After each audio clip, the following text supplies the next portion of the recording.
그러면 이제 비정규직은 그 기간제법하고의 그 비정규직 보호법 관련 파견법 요 정도인데 실무적으로 이게 이슈가 되게 많은 그런 부분들이긴 해요. 근데 여기 설명하는 건 뭐 하나하나 다 설명드리지 않고 그리고 차별금지 부분, 그 다음에 계약기간 관련 부분들이 주가 될 거고 산재보상 부분들은 이제 업무상 재해가 뭐냐라는 그런 부분들 위주로 아마 간단하게 설명드리도록 하겠습니다.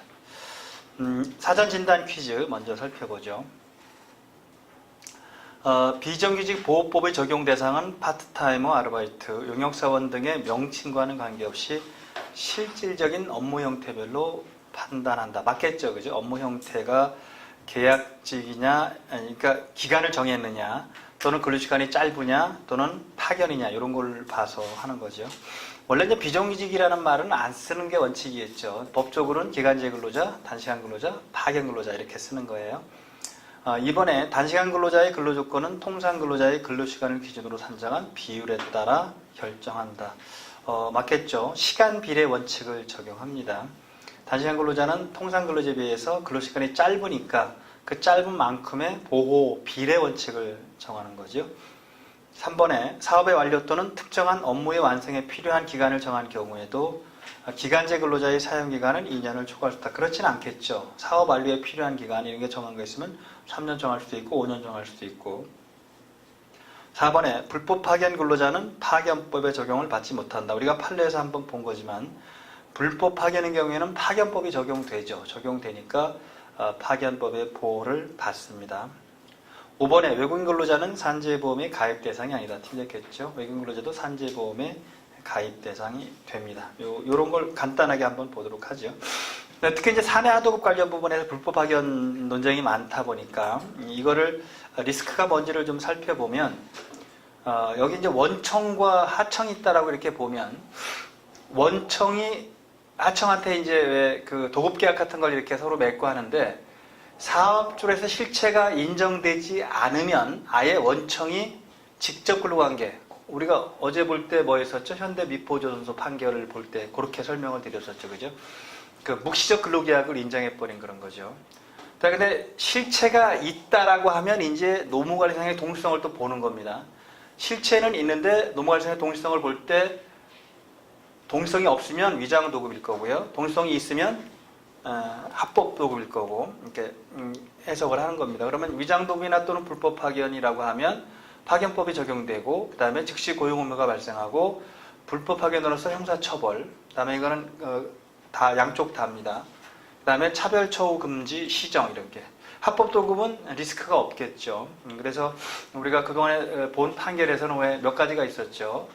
혼재 작업을 했다는 이유만으로 불법 파견으로 보지는 않겠다. 그죠? 그리고 불법 파견이 아닌 걸로 본 것 중에 서비스업 중에서 뭐가 있었죠? 인천공항공사 특수경비, 그죠? 그 다음에 KTX 여승무원, 뭐 그런 것들은 서비스업이기도 하지만 어떻든 판례가 그 유장도급이나 불법으로 보지 않고 합법도구로 본 그런 거라고 보시면 되겠죠.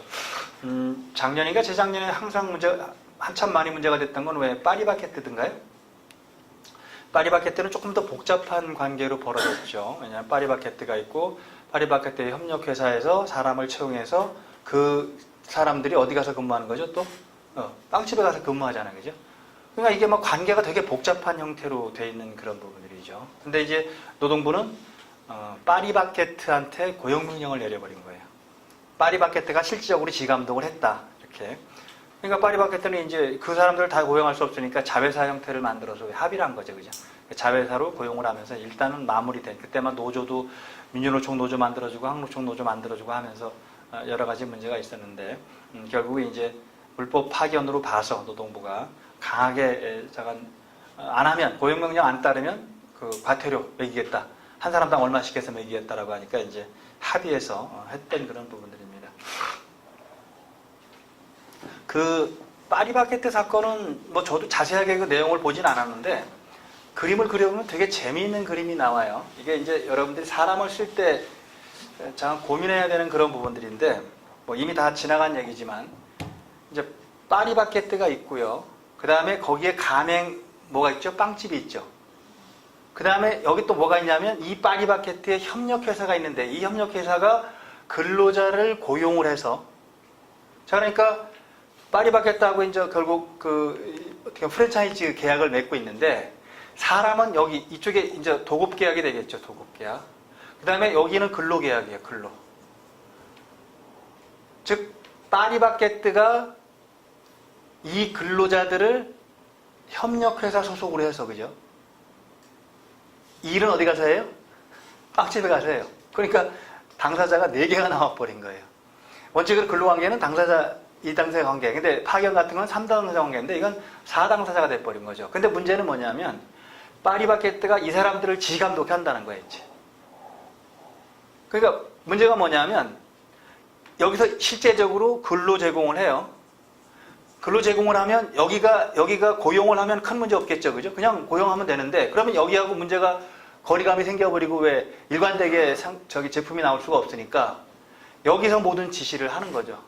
일은 여기서 하는 거고 그 다음에 소속은 여기 협력회사가 되는 거고 이상하게 돼버린 거죠. 그러니까 노동부가 니네가 일을 시켰으니 그러니까 노동법의 중요한 원칙 하나가 일 시킨 쪽이 책임져라 이런 거거든요.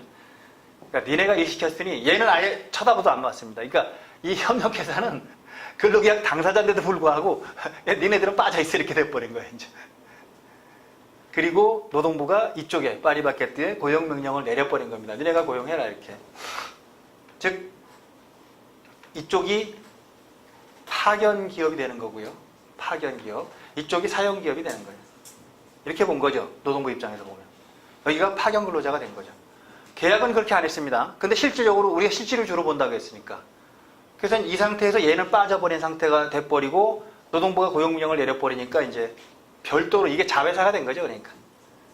자회사가 고용을 해서 이쪽에 일시키는 방식으로 한다. 그리고 여기서는 간섭하지 않겠다. 그리고 2년이 지나면 이 파리바게뜨 직원들과 똑같은 대우를 해주겠다 등등의 조건을 하면서 이제 마무리가 됐던 그런 틀이죠. 그래서 항상 여러분들이 사람을 쓸 때는 법률 관계를 따져볼 때 직접적인 관계, 그 다음에 파견 관계, 그리고 도급 등등등 관계 이런 어제 우리가 본 부분들을 좀 보시되 여기서는 이제 기간제 근로자는 뭐냐 하면 보통 일반적인 근로자는 기간의 정함이 없는 근로자입니다. 무슨 계약이죠? 그게 정년제 계약이 되는 거죠. 여러분들 다 정년제 계약일 거고요. 근데 이제 기간을 정한 기간제 근로자는 계약 기간을 정했다는 것만 차이가 있는 거예요. 계약 기간.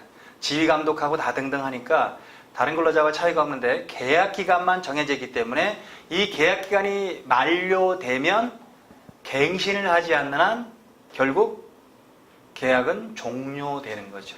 종료되는 거. 이 계약 기간을 근데 이 계약 기간을 마음대로 정하게 하면 악용을 할 가능성이 있으니까 최대 몇 년까지만 할 수 있다? 2년까지만 할 수 있다. 2년이 지나면 무기계약이 된다라고 해서 이제 2년이 지나면 무기계약으로 바뀌는 걸로 이렇게 했고요. 공기관은 지금 대부분 다 이제 무기계약으로 다 바꿔줬죠. 대부분 다 이렇게 바꿔줬고.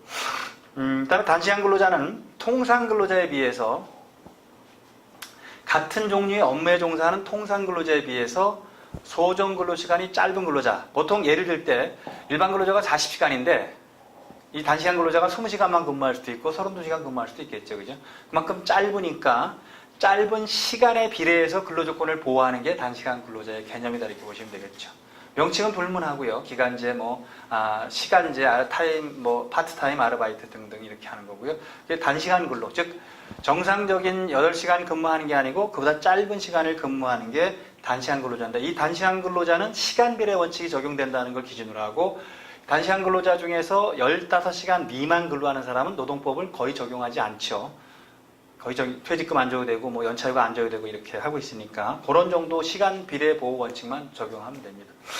파견사업주는 고용과 사용의 분리라는 이원적인 관계고 그 다음에 근로계약상의 사용자는 이 파견사업주인데 그 다음에 실제로 일을 시키는 거는 사용사업주가 일을 시키는 관계거든요. 이중적인 지위에서이기 때문에 이 사람들을 보호하기 위해서 파견근로자 보호법을 두고 있고 이것과 비슷한 개념이 이제 도급이라는 부분들을 계약은 도급으로 하면서도 실제로 운영을 파견같이 하면 파견으로 본다고 했으니까 구분을 좀 하면 될 것 같고요. 그 다음에 도급체 근로자는 이제 삼각관계이지만 요게 일을 시킬 수 없는 거죠. 기본적으로 일을 시키는 순간에 불법 파견이 되는 그런 들이니까 주로 도급계약이나 위임계약이나 이런 거를 우리가 많이 한다고 보시면 되겠죠. 그래서 사내하청 근로자가 대부분 불법 파견이다 많이 했던 내용으로 이해를 하시면 될 것 같아요.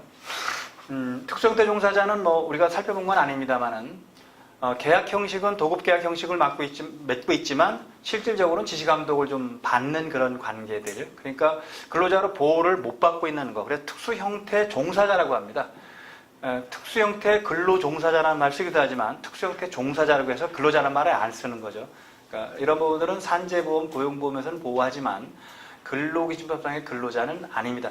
많이 문제가 됐던 게 뭐 택배기사 이런 부분들이잖아요. 그러니까 택배기사는 자기 차량을 가지고 택배 사업을 하는 사업주인 거죠. 그 사업주, 그러니까 택배 운전기사지만 사업주입니다. 자기가 일을 하지만. 그하고 이제 예컨대 대한통일이 됐던 뭐하고 이제 계약을 맺고, 운송 계약을 맺고 있는 거고. 그래서 이제 택배 중에서 정규직으로 전환한 사례가 왜 쿠팡인가 그렇죠. 쿠팡은 왜 쿠팡맨 이렇게 해서 정규직으로 다 했는데 또 거기도 뭐 여러 가지 문제가 있는 것 같더라고요. 그냥, 실질적으로 뭐 정규직 시켜주는데 6개월, 뭐 기간을 두고 뭐 등등등 한다고 이렇게 합니다. 특수 형태라는 부분들이 최근에 와서 많이 문제가 되고 있고, 이제 플랫폼 노동자라고 하는 거, 또는 긱 노동자, 이렇게. 플랫폼 비즈니스라는 거는 플랫폼이 있으면 그 플랫폼이 소비자와 공급자가 연결이 돼서 플랫폼 역할만 해주는 거거든요. 그런데 목수가 필요한 사람이 올리면 목수가 그냥 그걸 보고 왜 내가 일을 해줄게 이렇게 하고 연결되는 거잖아요. 이게 플랫폼은 연결만 해주는 거지 사업자는 아니거든요. 그러면 나중에 이 목수가 이 플랫폼에 퇴직금 달라고 할 수 있냐, 이런 문제가 이제 이슈가 될 수 있는 그런 부분이죠. 근로자인 것 같으면 당연히 달라고 할 수 있겠지만 근로자가 아니면 달라고 할 수 없는 그런 관계가 형성됩니다. 비정규직 보호법은 차별금지 제도가 가장 중요한 거예요. 기간제, 단시간, 파견 근로에 대한 합리적이 없는 차별금지를 명문화해 놓고 있고, 아까 우리가 부당해고를 봤지만 부당해고와 비슷한 절차로 해서 차별 구제 신청을 할 수가 있는데, 다만 이거는 하나 다른 게, 아까 제척기간을 해고는 몇 개월 있었죠? 3개월 있었는데 이건 6개월이라는 겁니다. 그 제척기간이 조금 달라요. 6개월이라는 부분들. 그 다음에 아까 쉬는 시간에 잠깐 질문한 것 중에서 부당노동행위를 좀 질문을 하셨는데, 부당해고와 부당노동행위는 완전히 다른 겁니다. 부당해고는 개별적으로 근로계약을 해지한 게가 문제가 되는 건데, 부당노동행위는 노동3권을 침해하는 사용자의 행위예요. 그러니까 노조활동에 적극적인 사람을 해고하는 거, 이건 부당해고도 될 수 있고 부당노동행위도 될 수 있는 거예요.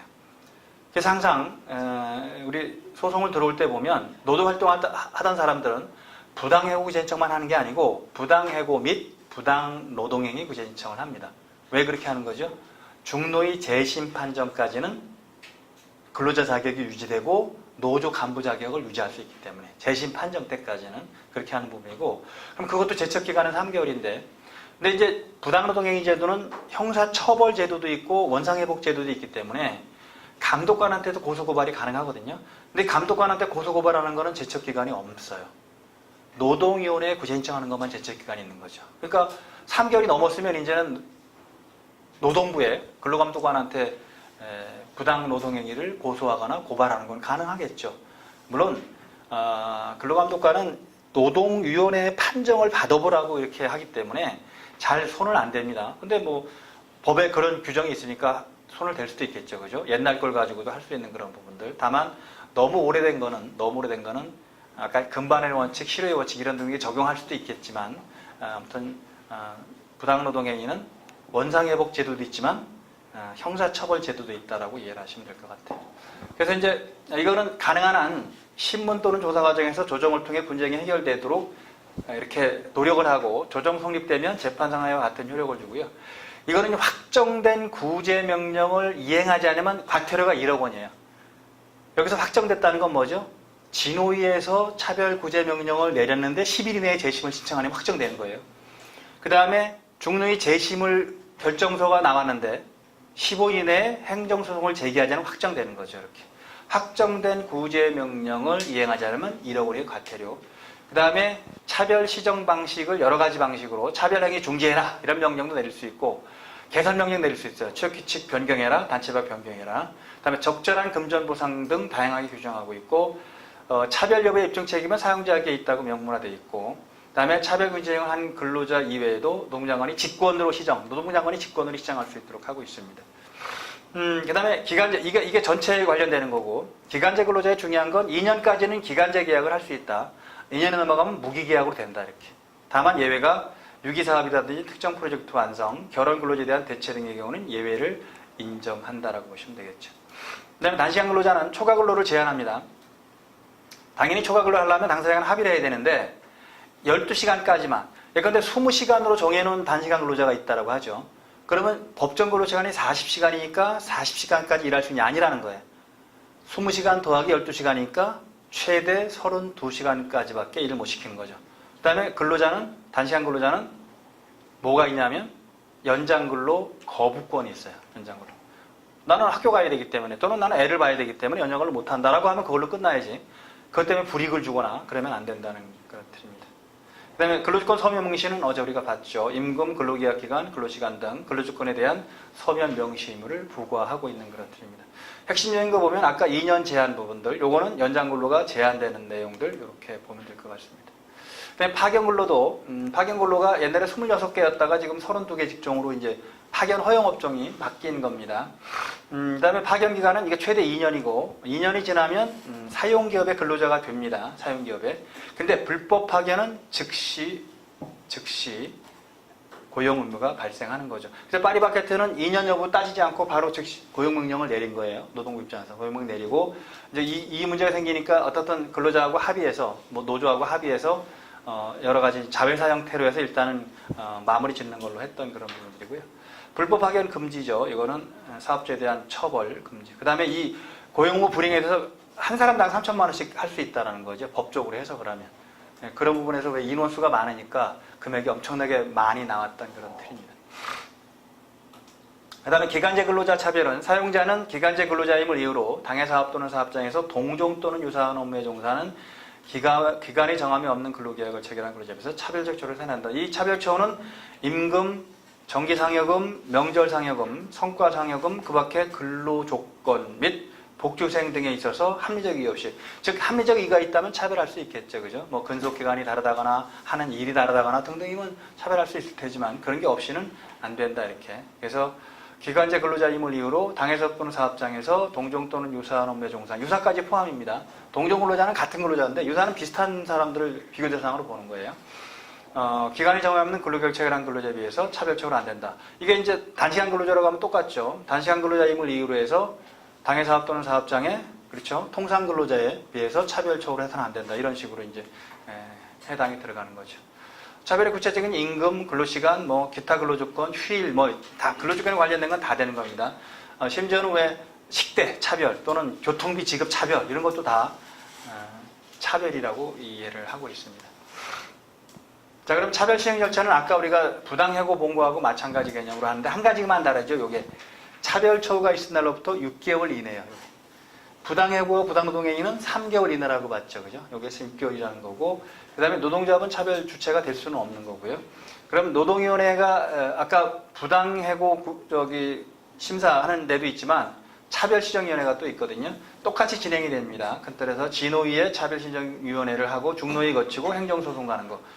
다만 다른 게 시정명령 불이행 시 1억 원의 가태료, 확정된 구정 시정명령이죠. 그걸 불이행할 때 1억 원의 가태료를 하는데 이때 차별적 행위를 중지해라, 임금도 근로조건 개선해라, 적절한 금전 보상해라 이렇게. 그 다음에 시정명령 이행상황을 제출하게 할 수 있고, 노동위원은 시정명령 이행상황 제출을 요구할 수 있고, 그 다음에 시정명령 불이행, 확정된 시정명령을 이행하지 않는 경우 근로자는 노동부위원회에 신고할 수 있고, 이런 방식으로 이제 진행된다라고 보시면 될 것 같습니다.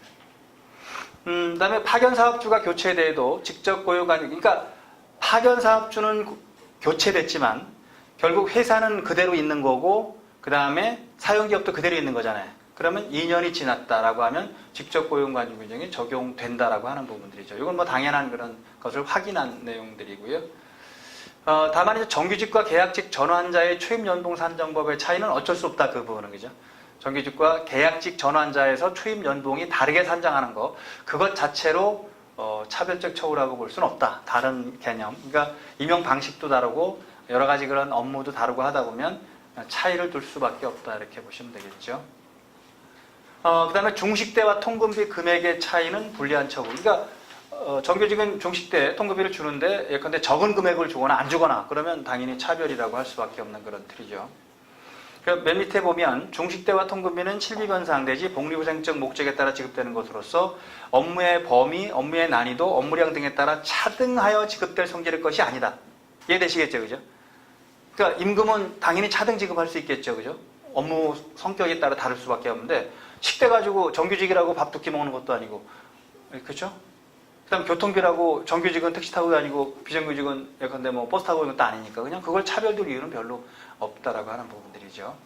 그다음에 부수적으로 위 급부에 복리후생적 목적이 있다고 하더라도 이를 장기 근속의 유도와 직접 연관시키기는 어려우므로 종식대와 통근비를 비교대상 근로자에 비해서 적은 금액으로 책정해서 지급한 것은 불리한 처우에 해당하고 종식대와 통근비를 차별화 지급한 데 합리적인 이유가 있는 것으로 볼 수 없다. 즉 합리적인 이유가 있으면 되는데 이거는 합리적인 이유는 아니다라고 본 겁니다. 그 다음에 시간당 강사료를 차등 지급한 것도 차별 처우라고 했습니다. 전업 시간 강사와 비전업 시간 강사로 구분해서 강사료를 차별한 것은 합리적이지 않다. 이렇게 뭐 당연하겠죠, 그죠? 강사에 관련된 그런 부분에서 이건 예를 들면 이런 거죠. 시간 강사를 하는데 전업으로 시간 강사를 하는 사람은 좀 더 주는 거고, 또 우리 같이 예컨대 이제 이 일을 하다가 왜 어쩌다 시간 강사를 가는 게 있잖아요, 그죠? 당신은 노무사로 해서 돈 많이 벌잖아. 그러니까 조금 줘도 되잖아. 이렇게 만약 했다라고 하면 차별이라는 거예요. 합리적인 이유가 없다는 거죠, 그죠? 같은 시간 강사인데 왜 차별을 두냐? 딴 데서 돈을 더 벌으니까 이쪽에서 안 줄 의무가 있냐? 이렇게 따지면 할 말이 없는 부분들이 되는 거죠. 그래서 비교 대상 전업과 비전업을 구별해서 차등 지급하는 것은 당연히 위반이다. 이렇게. 기간제 근무기간을 제외하는 것도 당연히 불리한 처우로 하는 겁니다. 비교대상 근로자들의 정규직 근무기간은 장기 근속 수당 산정에 필요한 근속기간에 포함시키고 기간제 근로자의 기간제 근무기간은 포함시키지 않은 것도 차별이라고 보는 겁니다. 나중에 장기 근속 수당하는데 내가 기간제로 2년 근무했는데, 그죠? 인정 안 해주면 2년이 손해보는 거 아니에요. 그렇다면 이것도 차별이라고 보는 겁니다. 그 다음에 판례는 근로자 보호를 위해서 기간제법이 2007년도부터 시행됐는데 2007년 7월 1일부터 그 전에 발생한 것도 지금 차별금지 규정을 적용할 수 있다. 이렇게 넓게 봐주고 있는 겁니다. 즉 근로자 보호를 위해서 법 시행 이전 것도 우리가 차별구제 신청을 할 수 있다. 이렇게 보는 겁니다. 차별금지 규정이 적용되기 때문에 그런 겁니다. 그 다음에 단시간 근로자를 근무하다가 기간제로 정하는 경우는 2년에 포함되지 않는다. 그건 근무 시간이 짧다라는 것 때문에 제외하도록 그렇게 판결을 하고 있는 겁니다. 이건 참고로 이렇게 보시면 될 것 같고요. 그 다음에 차별 신청 후 계약기간이 만료. 2년이 이미 끝나버렸어요. 차별 시정을 했는데 2년이 지나버렸습니다. 그렇다 하더라도 시정이익은 있다. 그러니까 진행을 해야 된다는 겁니다. 지금 차별구제 신청을 진행하고 있는 중에 계약 끝나면 일단 끝나는 거잖아요, 그죠? 그래도 이게 진행이 돼야만이 그동안에 못 받은 거 부분은 받을 권리가 있는 거잖아요. 계약기간은 종료했다 하더라도 그런 내용이라고 보시면 될 것 같습니다. 그 다음에 고의적 반복적인 차별인 경우는 연대배상 책임을 인정한다. 당연히 양쪽 다 연대배상 책임을 질 수가 있겠죠. 연대배상에 관련된 부분들이고 징벌적으로. 그 다음에 2년 기간 제외 예외가 사업의 완료 또는 특정한 업무의 완성에 필요한 기간을 정하는 경우, 휴직 파견 등으로 결연이 발생해 당해 근로자가 복귀할 때까지 업무를 대신할 필요가 있는 경우, 근로자가 학업, 직업을 변동을 이사함에 따라 이수에 필요한 걸 정하는 경우, 또는 55세 이상자와 근로계획을 체결하는 경우, 전문 지식이 필요한, 근데 뭐 노무사, 변호사 뭐 이런 게 해당되겠죠. 기타 위에 준하는 합리적 사유가 있는 경우는 2년을 넘어가는 근로계약 기간이 가능하다 이렇게 보시면 되겠죠. 그다음에 도급과 파견은 뭐 그동안 쭉 설명드렸지만 이론적으로 보면 기본적으로는 실체 판단을 먼저 하고 그 다음에 지휘명령권 판단을 그 다음에 하는 거죠. 실체가 없다 그러면 아예 직접 근로계약을 맺은 걸로 하고요. 실체는 있는데 지휘명령을 예컨대 안 한다. 지휘명령을 원청이 한다. 그럼 불법 파견이라고 보는 거죠. 그래서 이 판단 기준은 참고로 보시면 됩니다. 자, 외국 근로자는 뭐 설명드리지 않더라도 기본적으로 구인구직 노력을 해야 되고요. 14일 이상. 그 다음에 요건이 허가 업종, 이게 이제 제조업하고 뭐 이런 등등이죠. 농업이라는 걸 마찬가지로. 그 다음에 2개월 전부터 고용 조정이 없어야 되는 거고요. 그 다음에 고용허가서 신청 및 발급이 3개월 이내에 해야 되는 거고, 그 다음에 근로계약 체결에 입국을 하고 표준근로계약서 체결하고요. 임금 체불 보증보험, 출국 만기보험, 출국 만기보험이 주로 아니라 퇴직금하고 비슷한 그런 개념이죠. 그 다음에 외국 근로자는 취업교육을 받아야 되고, 그 다음에 퇴사할 때 신고하고. 최근에 제가 그 목장 같은 데 이렇게 가보니까 불법 취업자가 워낙 많더라고요. 불법 취업자. 근데 농장까지는 아직 단속을 하지 않은데, 제조업은 이렇게 하는데, 제조업도 안산 같은 데 되게 많은 것 같더라고요. 근데 불법 취업은 가능한 한 여러분 쓰지 마세요. 나중에 법적 다툼이 되게 복잡해질 수도 있고, 그리고 이번에 한번 제가 상담해 준 거는 그런 사례더라고요.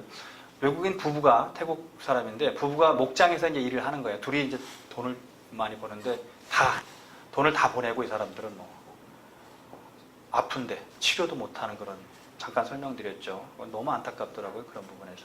근데 불법 취업자니까 나중에 사망하더라도 처리할 수 있는 방법이 만만합니다. 이렇게. 그다음에 산재 처리는 당연히 안 되겠죠. 개인적인 질병이니까.